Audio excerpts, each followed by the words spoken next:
renal crónica. Y dentro de esta gran enfermedad que tenemos, en general, el entrenamiento de los nefrólogos es en base a esa enfermedad, nosotros tenemos que estudiar a profundidad lo que es el órgano esencial, que es el riñón, entendiéndolo no solamente como un órgano anatómico estático, sino un órgano funcional que tiene no solamente una función, sino tiene múltiples funciones.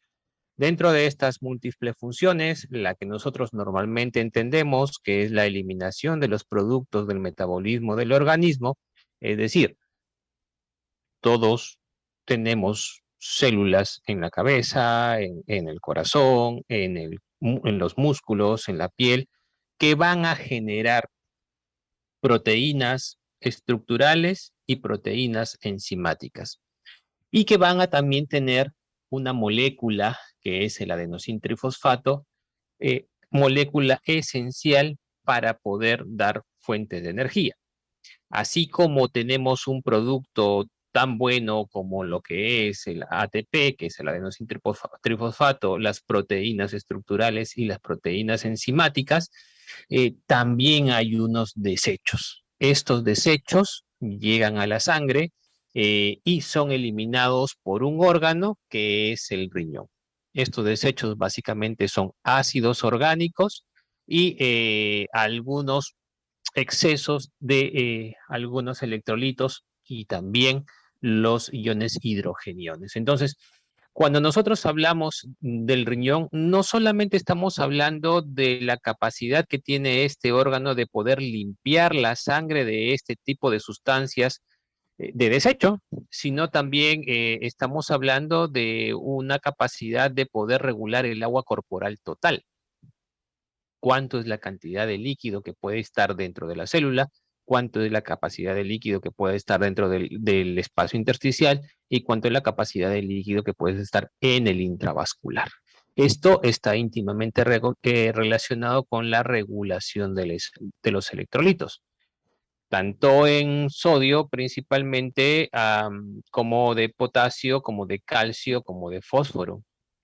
Les había mencionado que tiene mucho que ver con la regulación del equilibrio ácido-base, es decir, el manejo de los hidrogeniones.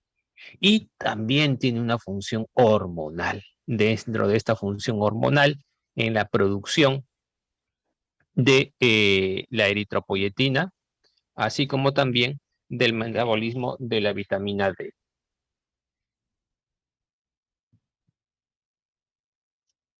Y vamos a empezar ya mencionando estas funciones estructurales en el producto único que tiene hacia el exterior este órgano, que es la orina.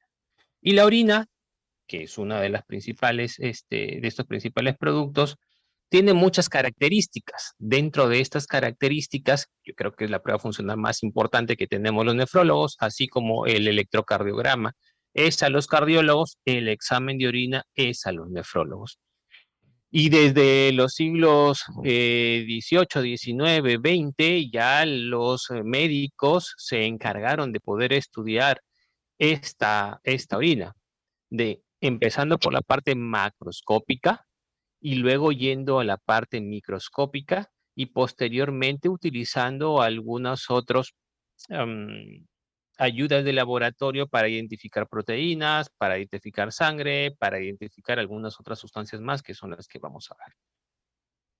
Muy bien, entonces tenemos la parte macroscópica, como es la observación. Muchos cuentan de que, y es verdad, que cuando no todos los tipos no todas las características de la orina, no todos los colores de la orina son iguales.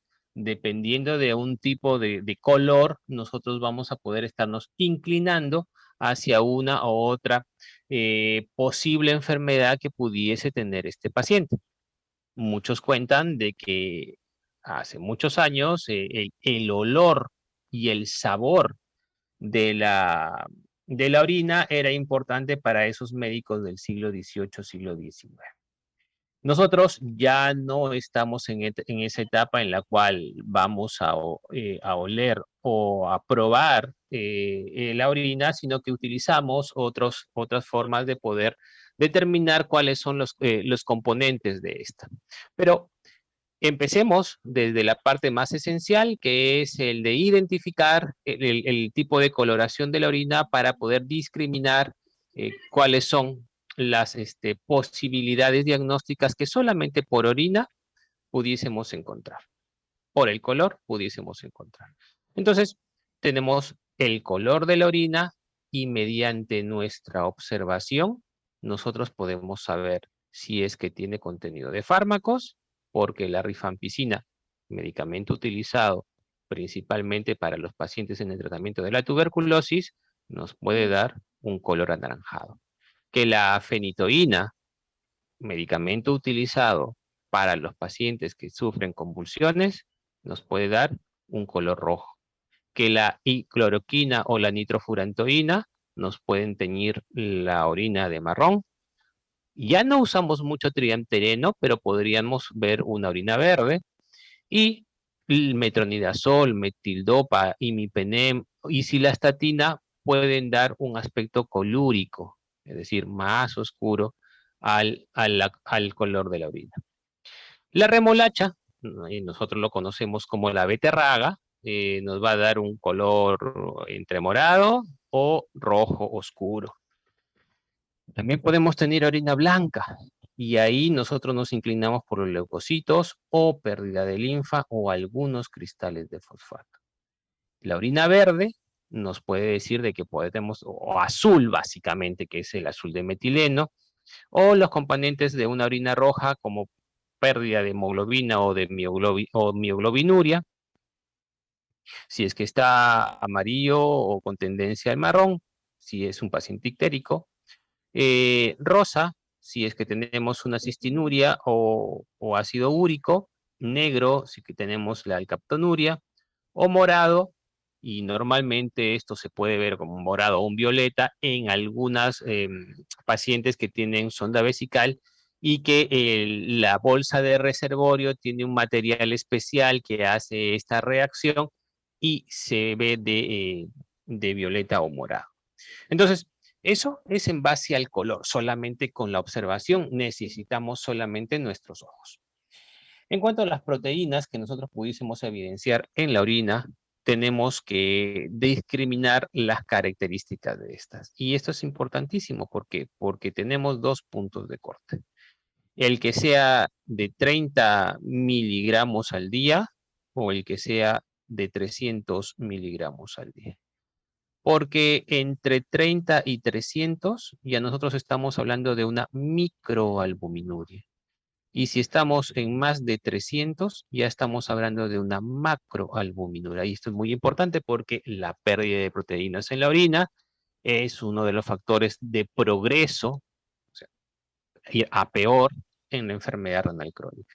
Y ya cuando nosotros hablamos de un síndrome nefrótico, estamos hablando de una pérdida de proteínas en rasgo nefrótico que es el equivalente a perder más de 3.5 gramos en todo un día, que lo vamos a ver un poquito más adelante.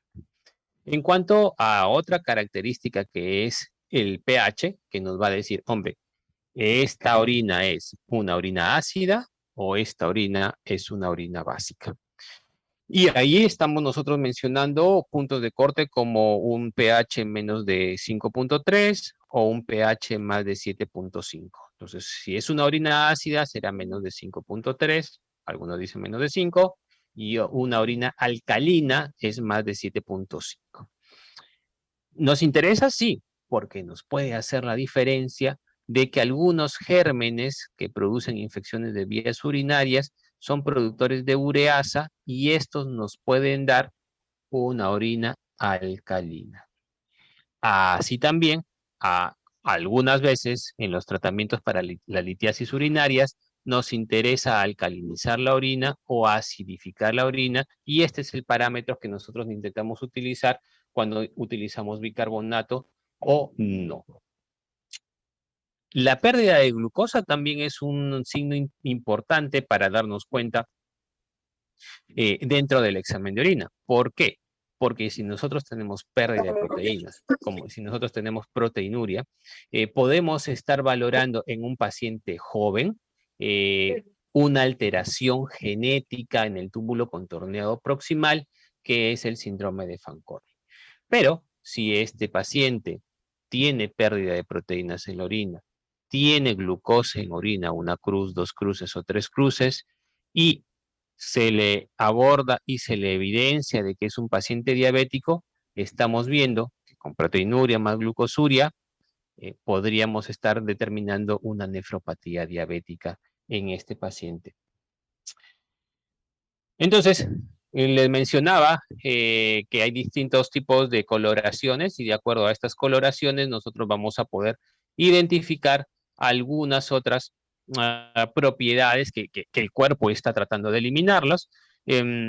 Habíamos mencionado algunas enfermedades como la alcaptonuria, pero normalmente estos colores no los vamos a ver tan fácilmente, ¿no? Por ejemplo, este azul verdoso, propio de las pseudomonas o de las biliverdinas. El blanco sí, porque ahí vamos a encontrar básicamente lo que es piuria o una orina turbia para ver una piuria o una fosfaturia o una fecaluria, que ahí sí pues vamos a tener el olor a heces. O a veces es muy diluida, como el agua.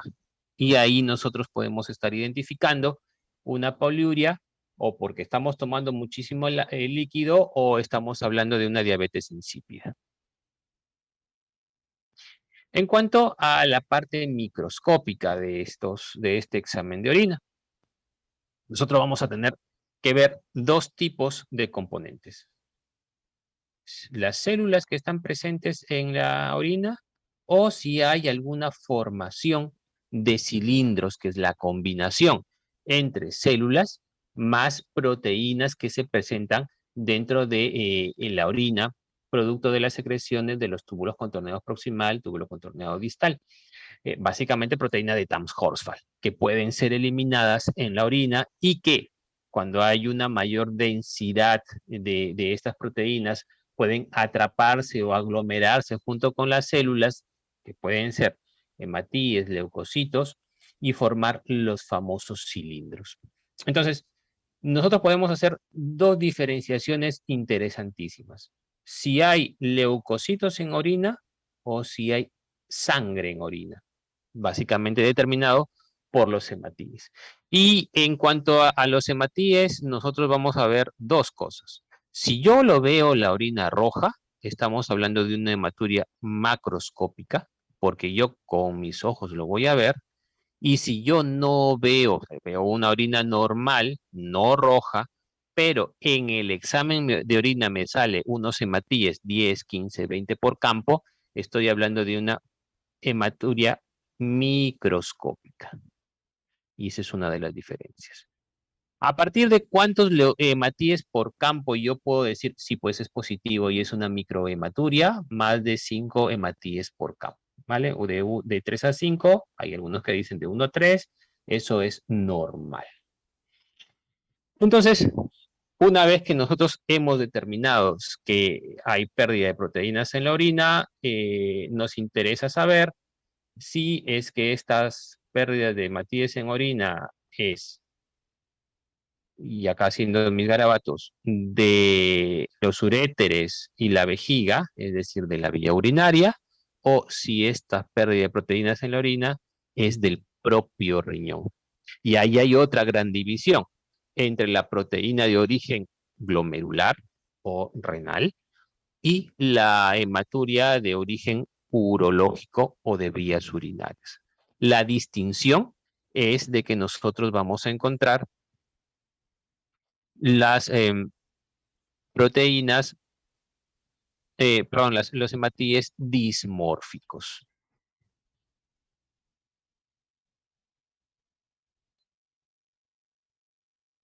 Muy bien, entonces, cuando nosotros vemos estos hematíes dismórficos, evidenciamos que tenemos la confirmación de que el daño es un daño glomerular, y ahí estamos hablando ya de algunas enfermedades como una glomerulopatías de membranas proliferativas o de algunas vasculitis o de algún lupus o de algunas enfermedades como una glomerulonefritis rápidamente progresiva. Pero si nosotros encontramos leucocitos, ya nosotros debemos pensar otra cosa distinta, en la cual estos leucocitos nos van a indicar básicamente infección urinaria. ¿A partir de cuántos? Más de 5 por campo. Pueden ser 10, 20, 50, más de 100 por campo. O uno puede ver la orina ya blanca, como pus, o muy turbia. Entonces nosotros sospechamos ya de una infección de vías urinarias. Si a eso nosotros encontramos una piuria, le tomamos el urocultivo y este es negativo, y adicional a eso tenemos una orina con un pH ácido, o sea, una orina ácida, que es una orina séptica con urocultivo, perdón, una piuria aséptica, o sea, urocultivo negativo, más presencia de leucocitos en orina y una orina ácida, estamos haciendo la tríada de Colombino. Y al hacer la tríada de Colombino, estamos llegando al diagnóstico muy certero, muy probable de que sea una tuberculosis urológica o renal, ¿vale? Entonces, sí es importante el que nosotros podamos hacer alguna de estas determinaciones. ¿Podemos encontrar eosinófilos? Sí, en pacientes de que por ejemplo, normalmente toman aspirina o toman algún AINE, ibuprofeno, naproxeno, y no saben que son alérgicos, van a empezar a tener lo que se llama la nefritis intersticial aguda por fármacos. Y ahí vamos a tener eosinofiluria, pérdida de eosinófilos con unas características acidófilas dentro del examen de orina. ¿Podemos tener en estos lesiones en piel como un rash? Sí. ¿Podemos tener en ellos una elevación de creatinina? También. Entonces, no es que el tomar una pastilla que nos hace picar la piel y nos hace algunos dermografismos en piel y eso es lo único que nos puede pasar. No, puede ser en distintos grados de gravedad la afectación del riñón o incluso también la afectación hepática. Entonces, hay que estar pendientes de estas cosas, ¿no? Es interesante poder pedirle un examen de orina en este tipo de pacientes. Embolios de colesterol en los pacientes que pudiesen tener algún grado de insuficiencias arteriales y que pudiesen desprender estos émbolos de colesterol y taponar la parte de las arterias y las venas renales. Y también en las inflamaciones de la próstata, sobre todo en los caballeros, ya mayorcitos, en las cuales hay infecciones de vías urinarias a repetición y que estas células, perdón, estas bacterias, básicamente clamidias, se van a anidar dentro de los conductos prostáticos y que van a ser su hábitat normal ahí. Entonces, estas prostatitis también podrían dar la presencia de eosinófilos en orina. Los linfocitos lo vamos a encontrar en unas nefritis intersticiales crónicas y en el caso de pacientes trasplantados, nos va a hablar definitivamente de problemas de rechazos, tanto celulares como rechazos mediados por anticuerpos. Hay otras células que son importantes, como son las células escamosas, que nos dicen, hombre, esta muestra de orina está bien tomada o esta muestra de orina está mal tomada. Si nosotros encontramos una cantidad de más de 20 células en orina escamosas, probablemente sea una mala muestra, es una muestra mal tomada. O podemos encontrar también sospechas de cánceres en este tipo de pacientes. Si es que le hacemos un Papa Nicolau en la orina, podemos encontrar las células tumorales o inflamatorias dentro de la orina. ¿Vale? Entonces sí es importante también ver este tipo de células que pudiesen estar presentes en el examen de orina. También debemos ver lo que era el segundo componente, que es los cilindros, que pueden ser hemáticos, en la cual vamos a estar sospechando de glomerulonefritis o vasculitis, hialinos, en los cuales podemos estar viendo pérdida de proteínas en la orina, y de esto básicamente la albuminuria, grasos, si es que estamos con presencia de colesteroles, de grasas, epiteliales, si es que estamos hablando de necrosis tubular aguda o de procesos tubulares, de leucocitos, si es que estamos hablando de procesos inflamatorios, o leucocitos sin piuria, como nefritis intersticial aguda, pielonefritis o enfermedades glomerulares. Los cilindros serios también nos pueden hablar de una mala concentración en este tipo de pacientes y nos podrían estar haciendo ver lo que es la enfermedad renal crónica avanzada, o bacterianos que pudiesen, o bacterias en general, para que nos pudiesen estar diciendo de que hay algún tipo de contaminación. Permítame unos segundos, quiero borrar estos garabatos.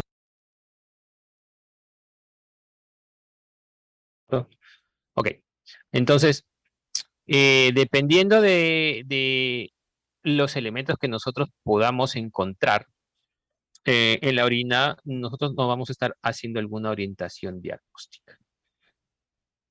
Entonces, el pH nos puede decir si es que es ácido, y si adicional a eso encontramos cristales, estamos hablando de aglomerado de cristales romboidales, la sospecha es que hay cristales por ácido úrico. Si estos cristales son hexagonales, estamos hablando de cristales de cistina. O alargados como palitos, estamos hablando de oxalatos de calcio. O hexagonales, si es que estamos hablando de colesterol. O como dos pirámides o como diamantes, como de oxalato de calcio, o de prismas o estrellados para fosfato cálcico, o hojas de helecho para el triple fosfato. La distinción que nos vamos a ver ahí es el pH, porque de acuerdo a cada pH, si es que es más alcalino o es más ácido, vamos a identificar algún tipo de sustancia como ácido úrico, cistina, o uratos amorfos, perdón, ácido úrico y cistina en pHs ácidos, o fosfato de calcio, oxalato de calcio en pHs básicos. Y podemos encontrarlos así, como uratos amorfos sin ninguna forma, que son fosfatos, o como cristales que parecen unas pirámides, que son los oxalatos de calcio. Eso solamente mirándolos con microscopio. O de estas maneras, como unas hojas para el ácido úrico, o hexagonales, como los de cistina. Y también es importante porque es íntimamente relacionado con las pacientes que tienen algún cáncer hematológico. Muchas de las mielomas múltiples son diagnosticadas en nefrología más que en hematología. ¿Por qué? Porque estos pacientes vienen con falla renal, vienen con anemia y vienen con pérdida de proteínas en la orina. Y esas pérdidas de proteínas en la orina no son albúminas, sino son cadenas ligeras. Y ahí estamos hablando de un peso molecular elevado y que tienen enfermedades como gamapatía monoclonales, de significado renal, mielomas o linfomas. Entonces sí es importante. Y acá, esto no lo vamos a ver con un examen de orina, esto lo vamos a ver con una prueba especial, un examen especial que se llama proteinograma electroforético en orina, que normalmente tiene un pico grande, que es el de albúmina, y un pico pequeño, que es el de inmunoglobulinas. Cuando nosotros estamos hablando de un pico como de un linfoma, nosotros vamos a encontrar plano en la parte de albúmina y una punta o una curva en la parte de gamma. Es muy, muy, muy probable que este paciente tenga un mieloma múltiple. Y esto lo hablamos en orina. Luego hacemos la parte de retinograma electroforético en sangre y vamos a encontrar el pico monoclonal en gamma que nos hace ya casi sospechar de qué es esto. Nos llamamos el hematólogo, le hace el aspirado de médula ósea y sale células plasmáticas en elevado porcentaje, ya haciendo el diagnóstico de mieloma múltiple, ¿no? Luego estos tienen unos grados en donde le van a hacer su survey óseo y tal, y van a seguir ya las pautas de los hematólogos para poder usarlos, tratarlos con bortezomib o talidomida, ¿no?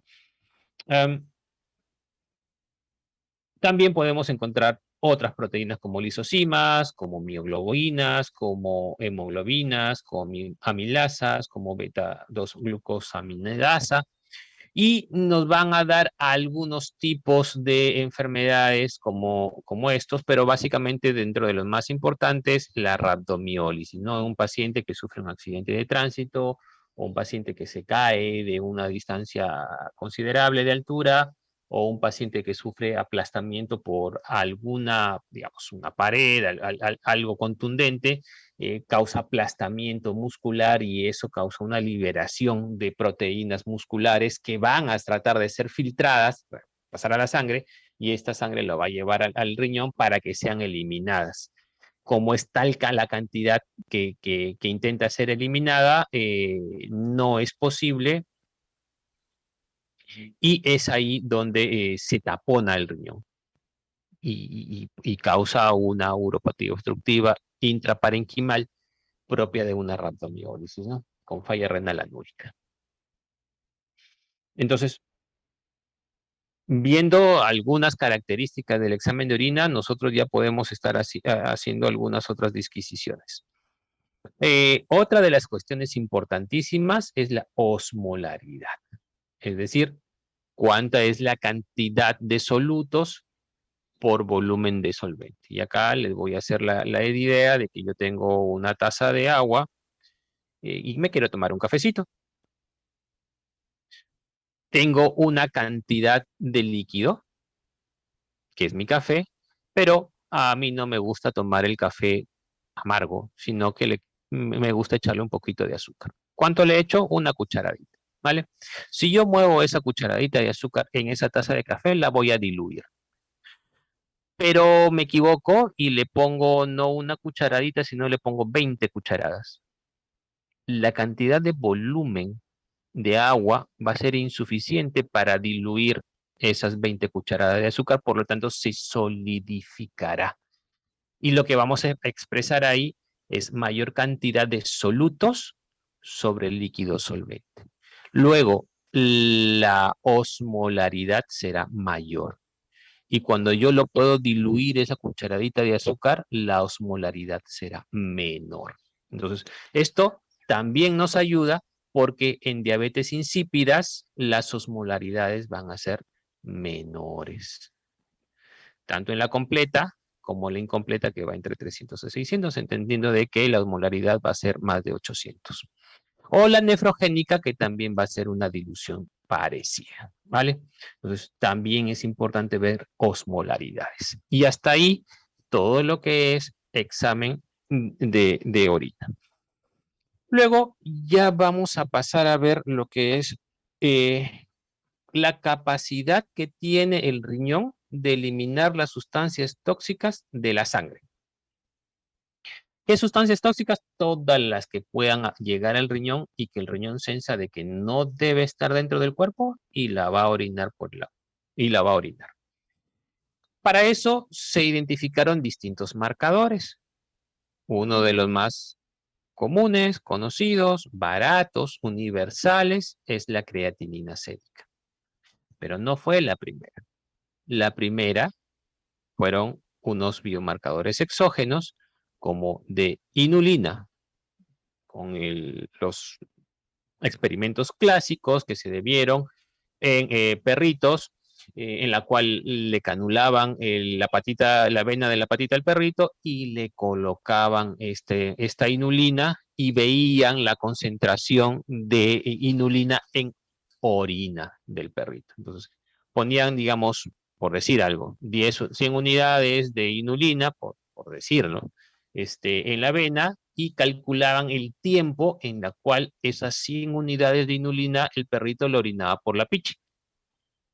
Y decían, muy bien, las 100 unidades de inulina lo ha orinado este perrito en, qué sé yo, 6 horas, ¿vale? Entonces se daban cuenta de que lo que entraba a la sangre lo eliminaba el riñón.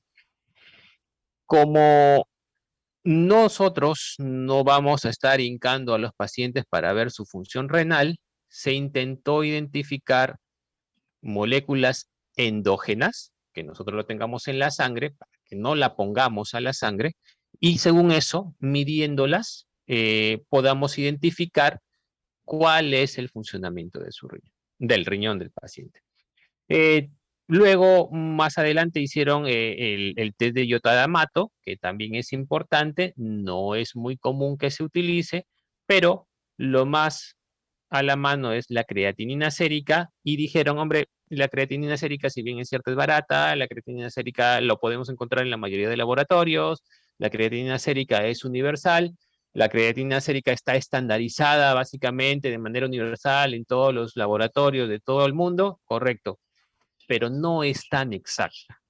Entonces intentaron identificar alguna otra molécula que sea un poquito más exacta para medir de una mejor manera la función del riñón y encontraron la cistatina C, que las vamos a ver en un poquito más adelante.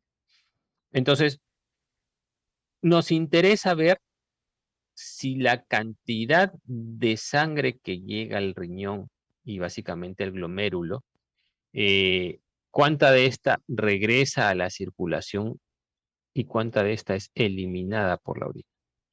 Entonces acá vamos a medir lo que es el filtrado del glomérulo, que es el filtrado glomerular, cuánta cantidad de sangre le llega al riñón, que es el flujo plasmático renal, cuánta es la capacidad de absorción de los túbulos contorneados tanto proximal como distal y las pruebas de concentración y dilución. ¿Por qué? Porque normalmente llega el 20% de todo el gasto cardíaco a los riñones. Y eso es un montón, son 120 mililitros por minuto de sangre que llega a los riñones. Si nosotros estamos hablando de 120 mililitros por minuto, en 60 minutos, que es una hora, estamos hablando de 7.2 litros. Por 24 horas estamos hablando de 172 litros al día. Es la cantidad de sangre que llega al riñón. Y el riñón va a ir eliminando las sustancias tóxicas y regresando a la sangre lo que sí sirve, lo que es importante para el cuerpo. ¿Cuánto orinamos al día? 1,5 litros, 2 litros. De tal cantidad de sangre que le llega al riñón a poder orinar 2 litros, la capacidad de concentración del riñón es importantísima, porque de ciento y tantos litros que llega, solamente elimina 2. Entonces, ¿cuál es la importancia? Si bien es cierto, el glomérulo filtra, separa lo bueno de lo malo, la cantidad de líquido que se aporta a los túbulos son estos los encargados de la concentración, es decir, cuánto retorno a la sangre y cuánto elimino hacia la picha. Entonces, empezaremos hablando del flujo plasmático renal. ¿Cuánto es la cantidad de sangre que le llega a los riñones? Y para eso encontraron sustancias exógenas como el paraminoipurato o driostat, que se coloca en la vena y es filtrado íntegramente por el riñón y regresado, llega acá por la arteria, en la arteriola, se filtra en el túbulo, en el glomérulo, llega al túbulo contorneado proximal y va a volver a ser absorbido a la circulación. Entonces, ahí nos demuestran la cantidad de, de volúmenes que pudiesen entrar en una unidad de tiempo. En el caso del paraminopurato es entre 550 a 650 mililitros por minuto. Ya cuando nosotros hablamos de filtración glomerular, ya estamos entendiendo de que es la disgregación o la separación de lo bueno de lo malo. Yo filtro algo para que lo elimine en la orina. Y 125 mililitros por minuto, y ahí empezaron a medir, normalmente los experimentos clásicos fueron con inulina, luego que puede ser cualquier sustancia que pueda ser medida, manitol, tiosulfato de sodio, pero en la práctica diaria podemos hacerlo con urea, podemos hacerlo con creatinina o con una relación de división entre la urea y la creatinina. La creatinina va a tener dos fuentes. Una fuente endógena, que va a ser básicamente de productos, es un producto de desecho de las proteínas, básicamente musculares, en las cuales nos va a dar, y esto viene de la creatina, va a dar nos va a dar la creatinina. Pues, la derivación de la L-arginina, de la glicina, del guanidinoacetato, de la ornitina, nos va a dar la creatina. Esta creatina, que puede también ser exógena, como hay algunas personas que les gusta tomar en pastillas, creatina, y básicamente los fisicoculturistas que intentan tener mayor cantidad de, de masa muscular, y van a estar consumiendo este tipo de productos. Entonces, esta creatina en el músculo va a ser metabolizada en creatinina. Esta creatinina va a ser eliminada por el riñón de una manera importante, pero tiene un porcentaje de reabsorción en en el túbulo contorneado proximal. Entonces, no es tan exacta para la medición del filtrado glomerular. Puede que tiene por ese porcentaje de reabsorción tubular. Y que varía con respecto a los grados de función renal. Mientras mayor sea el grado de enfermedad renal crónica, esta variará, no será tan exacta. En cambio, la cistatina C tiene o va a marcar la disfunción renal, también está acompañado con factores genéticos o como inflamaciones de las arterias.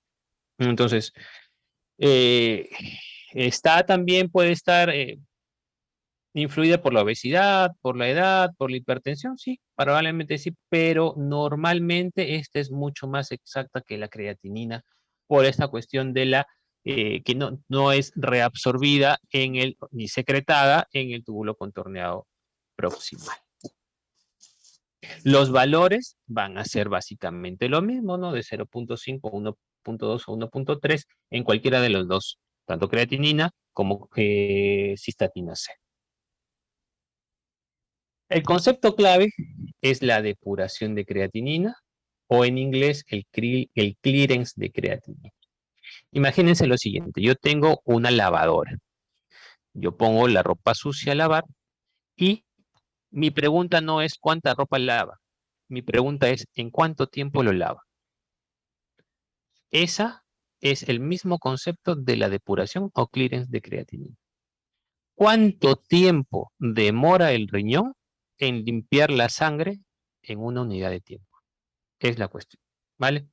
Entonces, si es que se demora más tiempo, si es que el tiempo es más prolongado para limpiar la sangre, estamos hablando de una enfermedad renal crónica. Si se demora la cantidad de tiempo normal, el riñón funciona normal, ¿vale?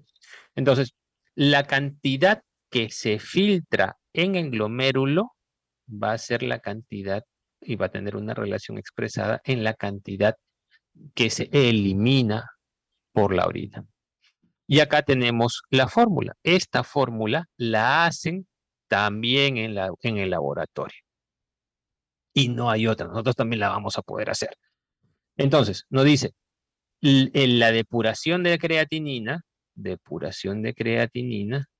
va a ser igual a la concentración de creatinina en orina sobre la concentración de creatinina en la sangre por la cantidad de volumen de orina sobre el tiempo en la cual voy a ver este volumen de orina, que normalmente es un día. Y acá nosotros vamos a valorar lo siguiente. Si tenemos una creatinina en orina que es digamos, 150, por decir un número, y que la creatinina sérica es de 0.9 y que orinó 2 litros, yo lo voy a poner, 2 litros es 2000 mililitros. Las concentraciones de creatinina es en miligramos por decilitro, tanto en orina como en sangre. Y el tiempo lo voy a poner en minutos. La cantidad de minutos en un día es 1440 minutos. Entonces hacemos la división, unidades se van con unidades y me quedan solamente números y finalmente la unidad de la depuración de creatinina será mililitros por minuto. Donde las condiciones normales van a ser entre 90 a 120 mililitros por minuto. Menos de 90, ya estamos hablando de un grado de disfunción renal, ¿vale? Entonces, así es como nosotros estamos midiendo la depuración de creatinina. Entonces, así como yo hago una depuración de creatinina, también puedo hacer una depuración de urea, también puedo hacer una depuración de microglobulina, también puedo hacer depuración de lo que yo quiera hacer. Pero, ok, cambio la cuestión. Puedo hacer cualquier depuración que mi laboratorio me permita hacer, porque tengo que medir la concentración en orina y en sangre. Dentro de estas podemos hacer una depuración de urea, pero esta no es tan exacta para valorar el filtrado glomerular porque se reabsorbe en el túbulo contorneado proximal. Y puede estar aumentada o disminuida en los pacientes que pudiesen tener algún daño hepático, como por ejemplo los cirróticos, en la cual ellos sí van a tener una disociación urea-creatinina, van a tener la urea muy alta y la creatinina muy bajita, ¿vale? Entonces, ¿hay una estandarización también al 1.73 metros cuadrados? Sí, claro que sí. ¿Qué nos da a entender esta estandarización? Si yo tengo una depuración de creatinina de 90, yo mido 1,70 m y peso, pues estoy gordito, estoy en 80 kilos, y mi depuración es 90, ¿vale? Si yo me comparo con un noruego que mide 2,10 metros y pesa 110 kilos, y que también tiene 90 de depuración, probablemente no vayan a ser iguales. Uno de los riñones, o el riñón del noruego o el riñón mío, funcionan mejor. ¿Por qué? Porque él tiene más superficie corporal y yo tengo menos. Entonces, para poder comparar entre personas o poblaciones, hacemos esta estandarización. En donde dicen, oye, ¿sabes qué? Vamos a hacer la superficie corporal del noruego y voy a hacer la superficie corporal del peruano y vamos a hacer una regla de 3 simple. Por ejemplo, el mío, imaginemos que salga superficie corporal de 1.4 metros cuadrados por superficie corporal y del noruego le sale 1.8. Entonces, se hacen las reglas de 3 y dicen, miren, vamos a estandarizarlo a 1.73. Si 90 es a 1.4 para el peruano, a 1.73, ¿cuánto será? Y lo mismo para el noruego. Una vez que ya hagamos esta estandarización y me salga el número X para el peruano y el número Y para el noruego, estos ya son comparables. Y diremos, sí, pues el noruego tiene mejor función renal que el peruano, o el peruano tiene mejor función renal que el noruego. Pero solamente ahí lo vamos a poder hacer. Yo no necesito estandarizar si es que hoy día me tomo mi depuración y sale 90 y 6 meses después me tomo una depuración más y me sale en 100. No necesito estandarizar al 1.73 porque es mi misma superficie corporal. La estandarización de 1.73 se da para poder hacer comparaciones entre individuos. Estábamos hablando de la depuración de creatinina y de la depuración de urea, y estas van a variar. Variarán de acuerdo al contexto clínico, la rhabdomiólisis en la cual se va a exponer mayor creatinina, o algún bloqueo de la secreción tubular por uso de algunos fármacos, como estos de acá, o interferencias con otros medicamentos como la metildopa o algún antibiótico principalmente. O disminuirán si es que tenemos disminución de la masa muscular o insuficiencia hepática. Como les había hablado, hipercatabolismos o hiperalimentaciones o sangrados digestivos van a hacer un aumento de urea, pero una creatinina disminuida, va a haber una disociación urea-creatinina. O esta urea estará disminuida en una insuficiencia hepática o en dietas deficientes de proteínas, ¿no? Entonces, cada contexto tiene un contexto clínico de cada paciente. Hay que ir, no, o sea, no solamente ver un número, sino ver al paciente. Y eso es lo que le manifestaba, ¿no? Hay situaciones especiales en las cuales nosotros vamos a tener que echar mano de la depuración de creatinina, más no de la depuración de urea o de otras sustancias. ¿Por qué?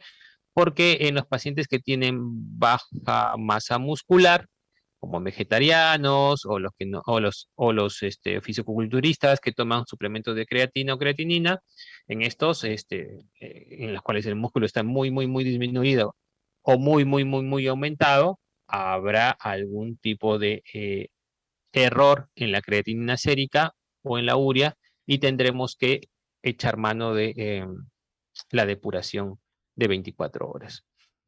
En los pacientes que les falta algún miembro, básicamente los amputados, en los caquéticos o en los pacientes neurológicos que son postrados o paralíticos, también vamos a tener que echar mano de la depuración de creatinina, o en los que tienen un IMC muy bajito, o los gorditos con un IMC más de 30 kilogramos por metro cuadrado. En los cirróticos que tienen una cirrosis avanzada, Child C o Child D, como una hepatopatía grave, o edemas, muchos edemas, también vamos a tener que echar uso de la depuración de creatinina. En las embarazadas, en los viejitos muy viejitos, o en los bebitos o niños alrededor de menos de 5 años. Entonces, ahí sí es donde vamos a tener que utilizarlos. ¿En quién más? En los que van a donar un riñón. Porque si encontramos que la depuración de creatinina de un donante o de alguien que quiere donar sea menos de 80 mililitros por minuto, no hay que hacerle donar. ¿Por qué? Porque si vamos a darle el riñón de un paciente que ya tiene una función renal disminuida, ese donante a la larga pudiese tener riesgo de llegar a diálisis. Y no es la idea. La idea es de que el paciente que dona viva toda su vida con su riñón que le queda. Ahí sería hacer doble daño, ¿no? O algunos fármacos que elevan la toxicidad renal o algunos grupos étnicos específicos. Entonces, es la forma como nosotros vamos a medir la función del riñón mediante depuración de creatinina. Pero imagínense que a ustedes les interese y me dicen, doctor, yo quiero que me diga usted cuántos funciona mi riñón. En mililitros por minuto, dígame mi depuración. Y yo les voy a decir, mire, váyanse a su casa, junten la orina desde las 6 de la mañana de un día hasta las 6 de la mañana del otro día, que no se les escape nada y al día siguiente van a ir al laboratorio para que le tomen una muestra de sangre. Y con eso me viene a buscar para decirle cuánto es. Ahí estamos tomando un montón de tiempo para dar un dato importante. Imagínense que estamos en la emergencia y viene un paciente que está sangrando y que necesita entrar a sala de operaciones. Y me dicen, doctorcito, necesito que este paciente use una tomografía contrastada y su creatinina es tanto. Yo no les voy a decir a ese tipo de pacientes, espere 24 horas a que junte la orina y luego me digan cuándo es la depuración y ahí según eso les digo qué van a hacer. No es práctico. En algunos casos se puede utilizar, en otros casos no. Para esos casos de practicidad en la cual yo necesito rápidamente dar un dato para que con ese dato aplicar algún tratamiento, nosotros hemos echado mano de la estimación del filtrado glomerular o de un cálculo. Y estas son las ecuaciones de estimación de filtrado glomerular, que son modelos matemáticos, estadísticos, mediante algunas variables clínicas, dentro de ellas la creatinina sérica o cistatina, valorar cuánto o predecir o adivinar, si lo quieren decir, cuánto va a salir esa junta de orina de 24 horas. ¿Vale? Entonces, es como decir, las elecciones nos dicen que el ganador es fulano de tal, pero la OMPE, bueno, y las encuestadoras, apoyo y no sé cuánto, dicen, ¿sabes qué? El ganador no es fulano de tal, el ganador es Mengano. Luego, más tardecito en la noche, sale la OMPE, que es el ente oficial, y nos dicen, no, no, no, no es Mengano, es fulano. Entonces, sí, y como ha pasado antes, ¿no? Nos daban un ganador a las 4 de la tarde y en la noche nos estaban cambiando de ganador. Y la gente tenía dudas y decía, ¿a quién le hago caso? ¿Al que me dijo la noticia a las 4 de la tarde o al que me lo dice a las 10 de la noche? Entonces, empecemos diciendo de que el valor oficial es el que te da la depuración de creatinina. Ese es el válido. La proyección es como el dato que te la dan a las 4 de la tarde de las elecciones, es una proyección, es un estimado. Esa es la ecuación de la filtración glomerular, un estimado. Se va a equivocar, no va a ser exacto, pero se aproximará. ¿Cuál es la ventaja? Que yo voy a tener la depuración rápida. No voy a esperar 24 horas. En un par de minutos yo ya tengo la respuesta. Y para eso normalmente nosotros hemos utilizado la Volkorokov, en donde utilizábamos la edad, el peso, la creatinina sérica, con una corrección si era mujer o no, pero después hemos utilizado las MDRD4, la MDRD6 y finalmente la CKD-EPI. Ya estos son fórmulas más complejas porque utilizan exponentes negativos, tienen algunos cocientes un poco distintos, pero básicamente tienen creatinina sérica, tienen edad del paciente, tienen sexo del paciente y tienen raza del paciente. Si ustedes se dan cuenta, no es tan difícil poder utilizar estas fórmulas. Lo único que necesitamos del laboratorio es la creatinina sérica. Nada más, porque el resto son preguntas.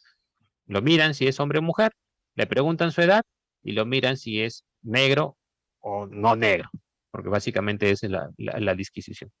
Ya cuando estamos hablando del MDRD6, sí necesitamos otras características laboratoriales, como la creatinina, como la urea y como la albúmina. Ahí sí necesitamos tres. ¿Por qué necesitamos estas tres? Porque nos va a ayudar mucho para el dato de los cirróticos, que sería una de las aplicaciones en la cual tiene una mejor performance para medir o predecir la depuración de creatinina de este tipo de pacientes.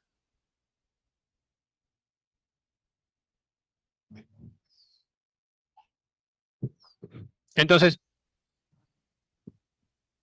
como les mencionaba, dependerá del grado de filtración glomerular para utilizar Kolkorotkov o MDRD4, en la cual la validez en pacientes con enfermedad renal crónica con función renal disminuida, el MDRD tiene una mejor performance.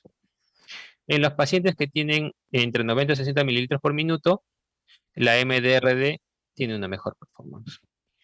En los diabéticos tempranos, el Korotkov o el Korotkov va a tener una mejor. En los obesos o en los filtrados disminuidos, la MDRD tendrá una mejor performance.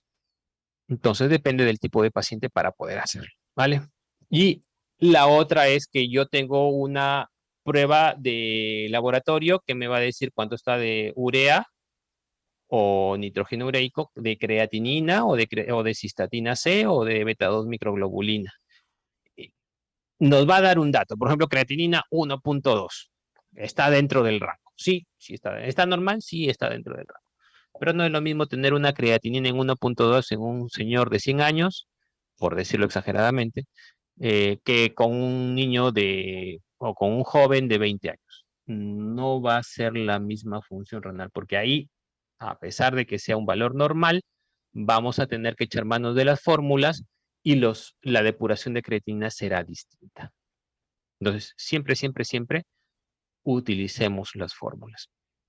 Y esta es la relación entre creatinina sérica y depuración de creatinina, en la cual la creatinina sérica va a tender a ser cercana a cero cuando las depuraciones sean mayores de 60.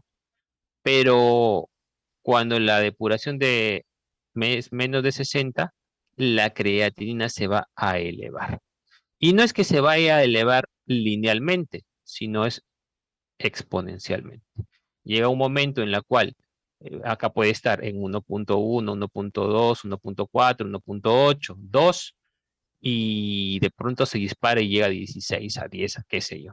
Entonces, no es que vaya progresivamente, sino que va a ir de una manera logarítmica.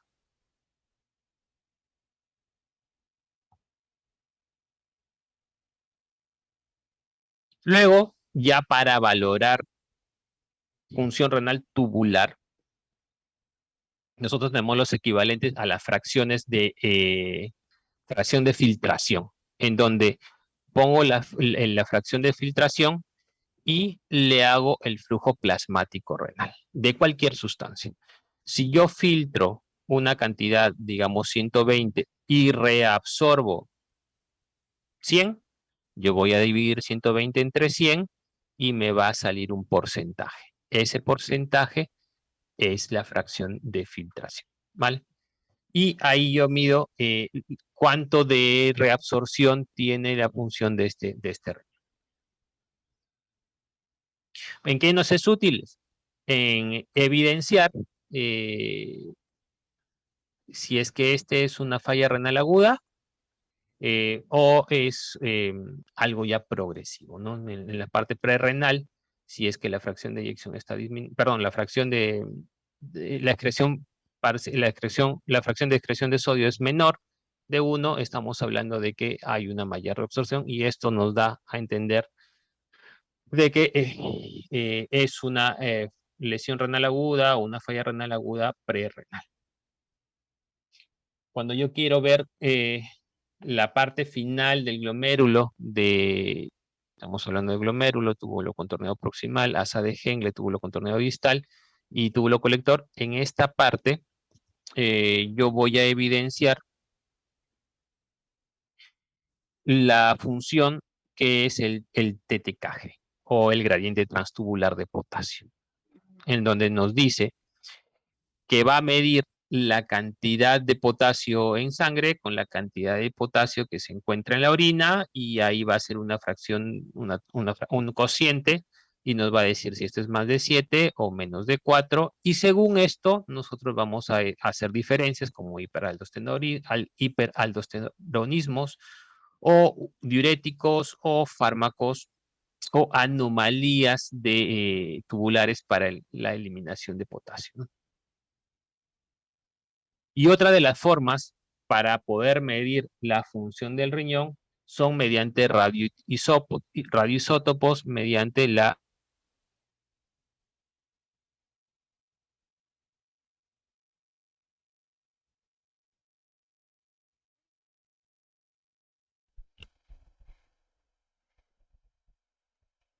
Doctor César, ¿logra escuchar? Mm, Al parecer el doctor César ha tenido un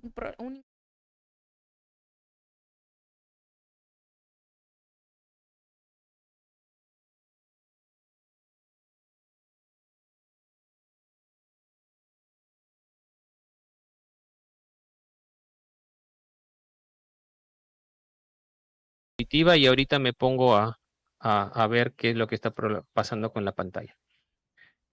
¿Pueden ver la pantalla? sí se logra visualizar. Genial. Entonces, les estaba manifestando de la parte de la gammagrafía renal, de la depuración de los marcadores radioisotópicos, en la cual yo también voy a valorar la función del riñón. Y lo puedo hacer tanto de manera individual para el riñón derecho como para el riñón izquierdo. Este o este, en donde van a haber curvas. Va a llegar el radiotrazador hacia al riñón mediante sangre y vamos a tener la fase de llegada de la sangre al riñón, luego va a haber un proceso de concentración en donde va a pasar el radioisótopo hacia la nefrona y finalmente la parte de excreción, que es ya la eliminación por, por la vía urinaria. Entonces, dependiendo de eso, yo voy a tener a mi riñoncito en la cual la curva va a ser así, o puede ser una curva disminuida, una curva plana. Ahí yo me voy a dar cuenta si es que ese riñón concentra o no concentra, elimina o no elimina el radiotrazador, o los flujos que yo pudiese encontrar en las concentraciones, ¿no? Entonces, sí es importante, sí nos va a ayudar y nos va a ayudar bastante porque nos da las tres fases, ¿no? De cómo llega la sangre al riñón, cómo se concentra o se elimina y cómo va hacia la vía urinaria para su posterior eliminación. Y ahí también nos da algunos datos de uropatías obstructivas, ¿no? De obstrucciones tanto del uréter como de la vejiga o de la próstata. Entonces, también es interesante. Y esa era la última diapositiva de esta exposición. Las preguntas que tengan, por favor.